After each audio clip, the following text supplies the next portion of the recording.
High, কেমন আছো তোমরা সবাই? আগের লং ভিডিওতে তোমাদের সাথে শেয়ার করেছি যে আমরা এসেছি টাকি।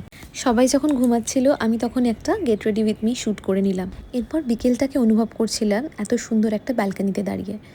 সামনে ইছামতি নদী আর ওপরে বাংলাদেশ। এরপর আমি সবাইকে তুলে দিলাম, বললাম চলো এই বিকেল থাকতে থাকতে একটু এরিয়াটা ঘুরে দেখো। তাই সবাইকে নিয়ে বেরিয়ে পড়লাম। এই দেখো, 3rd ফ্লোরের ফার্স্ট আর সেকেন্ড রুমটা আমাদের। একটা রুমে আছে মা মাসি, একটা রুমে ছিলাম আমরা দুজন। আর এই যে পুরো এরিয়াটা দেখতে পাচ্ছ, ওই দিকের বিল্ডিংটায় আমরা আগের বারে ছিলাম। প্রত্যেকটা জায়গা থেকেই ভিউটা অসাধারণ, কোনো দিক থেকেই কোনো কম্প্রোমাইজ নেই। প্রপার্টিটা ভীষণই ওয়েল মেনটেন্ড। আর এই ইছামতি নদীর মধ্যে না একটা বোটিং হয়। আমাদের বলেছিল 4 জনের জন্য এই বোট রাইডটা পড়বে 1500 রুপিস।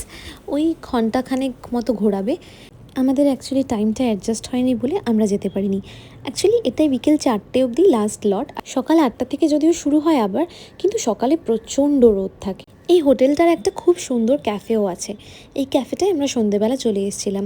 আগেরবার এখানে কফি খেয়েছিলাম, কফিটা দুর্দান্ত ছিল। তাই ভাবলাম যে এখানে এসে একটু কফিটা এনজয় করা যাক। আর এই ক্যাফেটার অ্যাম্বিয়েন্সটা আমার দুর্দান্ত লাগে, ভীষণ অ্যাস্থেটিক এই ক্যাফেটা। তারপর এখানে আমরা অর্ডার করেছিলাম 3টে ক্যাপুচিনো, আর আমার হাজব্যান্ড খেয়েছিল কোল্ড কফি। ক্যাপুচিনোর সঙ্গে কিন্তু ওরা কুকিজও দেয়। সকালে যখন এই হোটেলটায় এন্টার করছিলাম তখন কোনো ভিডিও নিতে পারিনি, তাই এখন ভাবলাম তোমাদের সাথে শেয়ার করি যে রিসেপশন এরিয়াটা কেমন। এই যে প্রথমে ঢুকেই দেখো রিসেপশন এরিয়াটা বিশাল বড়। এরপর দুদিকে দুটো বিল্ডিং দিয়ে ডিস্ট্রিবিউট করা। সন্ধেবেলা থেকে না এখানে ব্যাঙের ডাক শুরু হয়ে যায়। এই যে এখানে একটু জলের ডেকোরেশনটা করা আছে, এইখানেই 2-3টে ব্যাঙ মিলে এমন ডাকাডাকি শুরু করে। পাশের রুমেই আমাদের মা আছে, আর আমাদের ব্যালকনিটা দেখো কি সুন্দর কমন টাইপের, মানে এখানে জয়েন্ট হয়ে যাচ্ছে। তো আমি মায়ের সাথে এখানে একটু হাই হ্যালো করে নিলাম। অনেকক্ষণ এখানে বসেছিলাম, প্রায় রাত 8:30-9টা অবধি। তারপর দেখলাম একটু মশা কামড়াচ্ছিল, তাই রুমে চলে এলাম আর ডিনারটাও অর্ডার করে দিলাম। তারপর টিভি দেখতে দেখতে কিছুক্ষণের মধ্যে ডিনারটাও চলে এলো। আজকে ডিনারের জন্য অর্ডার করেছিলাম green salad, chilli chicken gravy, আর তার সাথে সাথে চিকেন বিরিয়ানি। চিকেন বিরিয়ানির সাথে এখানে রায়তাও প্রোভাইড করে। আর আমরা অর্ডার করেছিলাম 1 প্লেট গোলাপ জামুন, যাতে 2 পিস থাকে। এবার তোমাদের সাথে একটা খুব ইন্টারেস্টিং গল্প শেয়ার করব। আগের বারে আমাদের গ্রুপেরই একজনরা বলেছিল যে বিরিয়ানিটা এখানে খেতে পারো মোটামুটি। তো সেই জন্য আমরা প্রথম দিন একদমই বিরিয়ানি ট্রাই করিনি। আমরা ভাবলাম যে ঠিক আছে, মোটামুটি যখন বলেছে, লাস্ট দিন একবার রাত্রেবেলা বিরিয়ানিটা খেয়েই দেখি। ওই বিরিয়ানিটা খাওয়ার পরে আমাদের মাটন হোক চিকেন হোক কিচ্ছু ভালো লাগছিল না। এত দারুণ ছিল এখানকার বিরিয়ানিটা।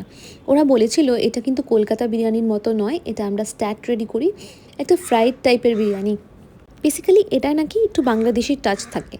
তো বিরিয়ানিটা এত টেস্টি ছিল যে আমরা মানে বিরিয়ানিটার ফ্যান হয়ে গেছিলাম, এবং প্রত্যেকটা জায়গায় বিরিয়ানি খেয়ে আমরা এটাই বলতাম যে টাকির বিরিয়ানিটার জন্য কিন্তু টাকি একবার যেতেই হবে।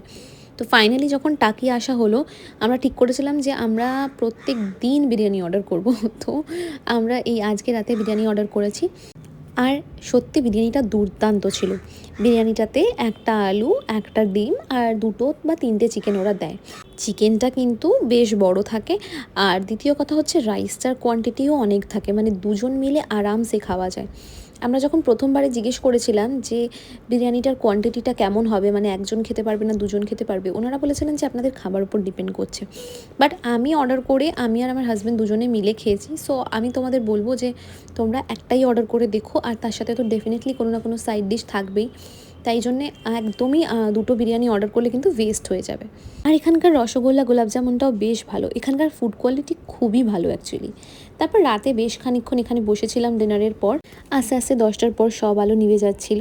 তারপরে আমরা ওই 11টার দিকে রুমে এসে ঘুমিয়ে পড়লাম। পরের দিনের ব্লগ আসছে খুব শিগগিরই। Tata, take care.